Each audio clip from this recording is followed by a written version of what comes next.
waraanni amma bakka kana ga'e kuni gaafa dura qeellam wallagga aanaa tokko moo lamarra ture gaafa dura. Tole. Gaafa sirraa inuma waraanni kuni dubbii kana hin hiikne jechuudha. Marroon yookaan waboo araaraaf kutannoo agarsiisee mootummaan kiyya garuu maricha gufachiisee jedhani obbo Taayyee Danda'a. Deetaan ministeera nagaa Itoophiyaa obbo Taayyee Danda'aaf gaaffii BBC waliin taasisaniin bakka baay'ee waraanni jira. Waraana keessa maaltu jiraachuu akka danda'u immoo namoonni beeka jechuudha. Namni nagaa bahee galuu hin danda'u mirga wanti jedhan hin jiru. Ammoo gamaa gamanaa wal ajjeesus obboleeyyanuma. Obboleeyyan kaleessa wajjin qabsoo godhee jijjiirama fidee torra immoo wal ajjeesu jira. mootummaa ofii keessa jiran marii araaraa waboo waliin adeemsifame gufachiisuun himatani. Marroon dubbiin kuni haadhumuu yoo mootummaan illee na dhahee haaduu jedhee riiskii fudhatee gaaraa ba'ee xiyyaaraan Taanzaaniyaa deeme. Kuni anaaf kutannoo guddaa agarsiisaa jedhani. Uummanni keenya waggaa shaniif du'aa ture haga meeqa akka du'e lakkoofsaan meeqa akka du'e illee lakkoofnee harkaan qabnu jechuudha. Oromiyaa keessatti waan bara kamuu ta'ee hin beeknetu amma ta'uu jira jechuudha. Gurmtaa mariin araaraa eegalamee gama mootummaatiin shanii balleessinee jirraa cabsaa jirra kan jiru ololli ni eegale. Olola qofaa osoo hin taane waraanni bakka hundaa socho'ee waan dur hin jirretu deebi'ee waraana waggaa 5 keessatti hin dhumne yeroo marii sana keessatti fixuuf dhamaatiin godhamee jiran. Haalota kanaa yoon ilaalu mootummaan kuni dubbichi mari'aan akka dhumu waan barbaadan hin fakkaatu jedhani hangaan kun.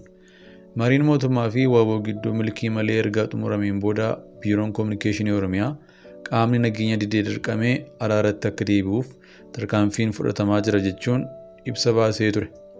Obbo Taayyeen garuu waraanni yeroo jarri gidaamee jiran fala hin fenne amma yeroo sulultaa ga'anitti rakkoo hin furuu yaada jedhu qabu.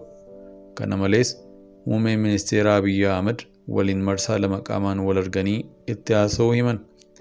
Wanni Oromiyaa irraa isin dhaqqabu gabaasni gabaasa sobaatii misoomni jedhamu kijibaa hin jiru. Wanni nagaa wal qabate himamus akkas miti. Uummanni keenya dhumuutti jira jedhanii itti himuu dubbatani. Obbo Taayyee Danda'an. Bakka bu'aa uummataa tokkotti baay'ee nama dhukkubsa. Madaan isaa baay'ee gaffagoodha. Ashama akkam jirtu nagaaf jaallee waaqayyo isiniif haa baay'atu. Oduu yeroo kanaaf qabanne isiniif dhiyeessinaa kun YouTube chaaneelii Boonsaa Addisuu Guuteeti. Haaraa yoo taatan subscribe gochuudhaan maatii keenyatti dabalama. Viidiyoowwan yeroo yerootti gadhiisnu dafanii akka isin gaaniif mallattoo beelis banaa gochuu hin dagatinaa. Obbo Taayyee Danda'aa aangoo irraa kaafamani. Fulbaana bara 2014 akka lakkoofsa Itoophiyaa irraa kaasee uleen aangoo deetaa ministeera nageenya Itoophiyaa kan harka seentee turtee fi muddee 2016 akka lakkoofsa Itoophiyaatti harkaa fudhamtee obbo Taayyee Danda'aa Reedoo kaan isaanii marsaalee hawaasummaa fi miidiyaalee garaagaraa irra fiigaa jira. Obbo Taayyeen erga gara aangoo deetaa ministeera nageenya Itoophiyaa dhufanii kaasee hojii isaan dabarsan namoota gara biraatti seenaa garaagaraa qabaachuun isaanii beekamaadha. Namoota dhuunfaa irraa kaasee hanga paartiilee garaagaraatti haasaa fi hojiin isaan taasisan galmee seenaa irra jiraachuu danda'a. Yeroo dhiyoos garuu obbo Taayyeen gama marsaalee hawaasummaa fi fuula dhuunfaa marsaa hawaasummaa isaanii irratti dhimma nageenya irratti lallabuu fi hanga sadarkaa lallaba nageenya fakkaatanitti mul'achuu danda'anii jiran. Dhimma marii nageenya WBOf mootummaa federaalaatiin wal qabatu irratti kan waan itti dhaga'amee fi itti amanan dubbataa fi barreessaa turan. Oduun xumura irratti gama xalayaa nagaa walitti dhaammachuu fakkaatuun waajjira muummee ministeera Itoophiyaa irraa baate garuu Obbo Taayyeenis akka gama isaaniitiin deebii muummicha ministeeraatiif kennan waan goote fakkaatti. Xalayaan waajjira ministeera muummeetii ba'e akka agarsiistutti fulbaana 28 2014 irraa kaasee hanga muddee 1 2016tti deetaa ministeera ta'uudhaan gumaachisaniif galatoomfataa. Guyyaa kana irraa kaasee aangoo keessan irraa kaafamuu keessan isin beeksisa. Isaan dhaqqabuu obbo Taayyeen uummataaf ifa baasanii maxxansani. Obbo Taayyeen xalayaan kun erga isaan dhaqqabee booda deebii akkana jedhus muummicha ministeera Itoophiyaa Dr. Abiyyi Ahmadiif barreessanii fuula Facebook isaanii gubbaatti maxxansanii jirani. Kabajamoo muummicha ministeeraa Abiyyi Ahmadiif yaada ida'amuu dubbattee fi barreessitee amanee isin hordofe. Dhawaata garuu nama waan dubbatu hin jiraanne qofa otoo hin taane cubbamaa dhiiga namaatiin taphatu ta'uu keessan hin hubadhe. Gaafan dhugaasee waraana bilaasha maqaa walabummaa biyyaatiin bantan isa Itoophiyaanota wal nyaachisee fi dinagdee biyyaa kuffisee geggeessaa turtan deeggareetti na faarsaa turtan. Har'a gaafan dubbii argee gara nagaa goruun walajjechaan obboleeyyanii dhaabbatu jennaan aangoon irraa fudhattan. Ton shira Oromoodhaan balleessuu fi obboleeyyan isaatiin walitti buusuuf kaatan argaa callisuu dhabuu kooti baay'een gammada.